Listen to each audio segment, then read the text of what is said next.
নমস্কার। আরও একবার সবাইকে আন্তরিক অভিনন্দন। আজ আলোচনা করব জুন 2026 বৃষ রাশির মানুষদের জন্য কেমন থাকতে চলেছে সেই সম্বন্ধে। সম্পূর্ণ জুন মাসে আপনাদের রাশি সাপেক্ষে নবগ্রহ কোথায় ট্রানজিট করবেন, কোথায় কোথায় দৃষ্টি ফেলবেন, কোন কোন গ্রহ রাশি পরিবর্তন করবেন, আর তার উপর নির্ভর করে আপনাদের স্বাস্থ্য, আপনাদের পরিবার, আপনাদের ভাগ্য, কর্ম, ব্যবসা প্রতিটা বিষয়কেই ডিটেলসে তুলে ধরার চেষ্টা করব। তো সম্পূর্ণ ভিডিওটি অবশ্যই দেখুন। জুন মাসের একদম শুরুতেই আপনাদের রাশিতে অবস্থান করছেন রবি, আপনাদের সেকেন্ড হাউসে দেবগুরু বৃহস্পতি, বুধ এবং শুক্র গ্রহ, আপনাদের চতুর্থভাবে অবস্থান করছেন কেতু গ্রহ, আপনাদের দশমভাবে রাহু, একাদশভাবে কর্মফলদাতা শনিদেব, আর আপনাদের দ্বাদশভাবে অবস্থান করছেন মঙ্গল গ্রহ। তো চলুন আলোচনা শুরু করা যাক। প্রথমেই স্বাস্থ্য দিয়ে শুরু করব। দেখুন, ফার্স্ট হাউস থেকে আমাদের স্বাস্থ্যকে বিচার করা হয়। আপনাদের রাশির লর্ড শুক্র গ্রহ আপনাদের সেকেন্ড হাউসে অবস্থান করছেন, তবে জুন মাসের 8 তারিখ রাশি পরিবর্তন করে আপনাদের সেকেন্ড হাউসে প্রবেশ করবেন। তো এখানে রাশিতে সেকেন্ড হাউসে শুক্রের অবস্থান খুবই ভালো থাকছে। তো স্বাস্থ্য আপনাদের ভালো থাকবে। স্বাস্থ্য নিয়ে সম্পূর্ণ জুন মাসের মধ্যে মেজর কোনো ইস্যুর সম্ভাবনা থাকছে না। পরিবারের কথা যদি বলা হয় সেক্ষেত্রে দেখুন, সেকেন্ড হাউস থেকে আমাদের পরিবারকে বিচার করা হয়। আপনাদের সেকেন্ড হাউসের লর্ড বুধ গ্রহ, আর বুধ কোথায় অবস্থান করছেন? বুধ আপনাদের সেকেন্ড হাউসে অবস্থান করছেন, তবে বুধ রাশি পরিবর্তন করবেন জুন মাসের 22 তারিখে। তো এখানে 22 তারিখের পরবর্তী সময়েও বুধের অবস্থান ভালো থাকবে। তো এখানে পারিবারিক দিকটাও আপনাদের ভালো থাকবে। পরিবার নিয়েও মেজর কোনো ইস্যুর সম্ভাবনা থাকবে না। পরিবারের সুখ শান্তি থাকবে। পরিবারের মানুষদের মধ্যে অ্যাটাচমেন্ট বন্ডিংয়ের জায়গাটাও অবশ্যই ভালো থাকবে কিংবা ভালো হতে দেখা যাবে, বিশেষ করে 22 তারিখের মধ্যবর্তী সময়ের মধ্যে। 22 তারিখের মধ্যবর্তী সময়ের মধ্যে ইনকাম এবং সেভিংসের জায়গাটাও আপনাদের মোটের উপরে ভালোই থাকবে। তবে দেখুন, এখানে শুক্র গ্রহ এবং বুধ গ্রহ একত্রে অবস্থান করছেন। তো কখনো কখনো অনলাইন শপিং এই সংক্রান্ত বিষয় নিয়ে খরচ আপনাদের একটু বাড়তে পারে, কারণ এখানে রাহুর দৃষ্টিও কিন্তু আপনাদের সেকেন্ড হাউসে পড়ছে। তো খরচের দিকটা থেকে একটু মাথা বাঁচিয়ে চলার চেষ্টা করবেন।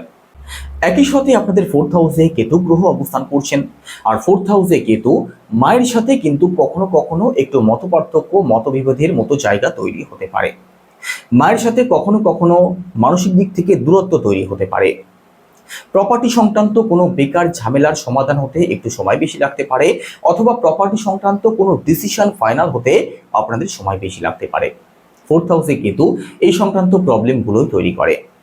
একই সাথে যারা বিদ্যার্থী আছেন, কখনো কখনো পড়াশোনার দিক থেকে মন আপনাদের ডাইভার্ট থাকবে, তো একটু সিরিয়াস তো থাকতেই হবে।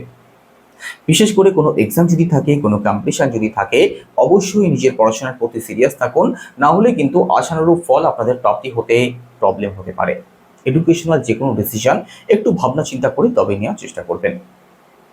একই সাথে রিলেশনের কথা যদি বলা হয় সেক্ষেত্রে ফিফথ হাউস থেকে আমাদের রিলেশনকে বিচার করা হয়।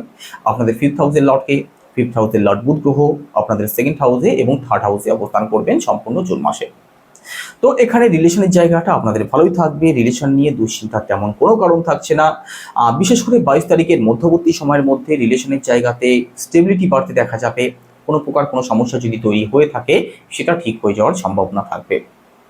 একই সাথে 8 তারিখের মধ্যবর্তী সময়ের মধ্যে নতুন কোনো রিলেশন, নতুন কোনো ফ্রেন্ডশিপ আপনাদের হতে পারে, কারণ এখানে ফিফথ হাউসের লর্ড বুধ সাথে প্রেমের কারক শুক্র গ্রহ একত্রে অবস্থান করবেন। তো আপনাদের জন্য ভালো সময় থাকবে। আপনাদের সন্তান পক্ষ খুবই ভালো থাকবে। সন্তানকে নিয়ে দুশ্চিন্তার তেমন কোনো কারণ থাকছে না। সন্তানকে নিয়ে যারা সমস্যার মধ্যে আছেন তার থেকে মুক্তির পথ দেখতে পারেন। ফ্যামিলি প্ল্যানিং অর্থাৎ সন্তান নেওয়ার কথা যারা ভাবছেন, আপনাদের জন্যও সম্পূর্ণ জুন মাস অতি উত্তম থাকবে। দাম্পত্য জীবনের কথা যদি বলা হয় সেক্ষেত্রে সপ্তম ভাব থেকে আমাদের দাম্পত্য জীবনকে বিচার করা হয়। সপ্তম ভাবের লর্ড মঙ্গল গ্রহ আপনাদের দ্বাদশ ভাবে অবস্থান করছেন, তবে দ্বাদশ ভাবে অবস্থান করলেও মঙ্গল গ্রহ কিন্তু নিজের ঘরেই অবস্থান করছেন। দাম্পত্য জীবন ভালো থাকবে, দাম্পত্য জীবনে সুখ শান্তি থাকবে। দাম্পত্য জীবন নিয়ে খরচ কখনো কখনো একটু বাড়তে পারে, তবে দুজনে মিলে দূরে কোথাও ঘুরতে যেতে পারবেন এই সুযোগ কিন্তু আসতে পারে। তো ওভারঅল দাম্পত্য জীবন আপনাদের খুবই ভালো থাকবে। একই সাথে দেখুন, ভাগ্যের কথা যদি বলা হয় সেক্ষেত্রে নবম ভাব থেকে ভাগ্যকে বিচার করা হয়। নবম ভাবের লর্ডকে আপনাদের নবম ভাবের লর্ড শনিদেব, আর শনিদেব আপনাদের একাদশ ভাবে অবস্থান করছেন, লাভ স্থানে অবস্থান করছেন। তো ভাগ্যের ফুল সাপোর্ট আপনাদের প্রাপ্তি হবে। আপনি যেদিকেই যাবেন, যে কাজই করবেন সেদিক থেকেই ভাগ্য কিন্তু আপনাকে সাপোর্ট অবশ্যই করবে। তো কোনো কাজের শুভারম্ভ আপনি করতে পারেন, কোনো ব্যবসা আপনি শুরু করতে পারেন, কোনো শুভ কার্য, কোনো মাঙ্গলিক অনুষ্ঠান যদি করতে চান করতে পারেন।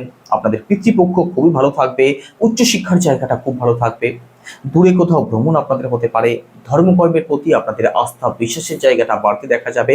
তো ওভারঅল ভাগ্যস্থান আপনাদের খুবই ভালো থাকবে। কর্মজীবনের কথা যদি বলা হয় সেক্ষেত্রে দেখুন, দশম ভাব থেকে আমাদের কর্মজীবনকে বিচার করা হয়। আপনাদের দশম ভাবে লর্ড ও শনিদেব, আর শনিদেব একাদশ ভাবে অবস্থান করছেন।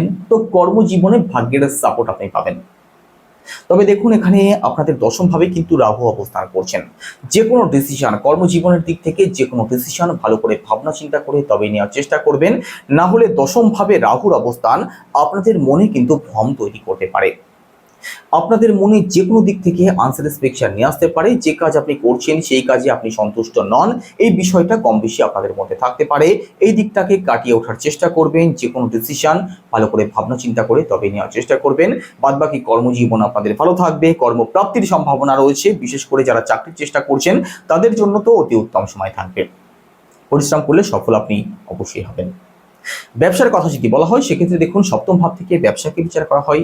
সপ্তম ভাব ভালো থাকছে, বুধের অবস্থান খুব ভালো থাকছে। তো ব্যবসা আপনাদের ভালো চলবে, পার্টনারশিপ সংক্রান্ত দিক থেকে লাভবান হওয়ার সম্ভাবনা রয়েছে। তো এখানে ওভারঅল ব্যবসার জায়গাটা আপনাদের খুব ভালো থাকবে। তো দেখুন, এখানে সম্পূর্ণ জুন মাসের মধ্যে কি উপায় অবলম্বন করবেন।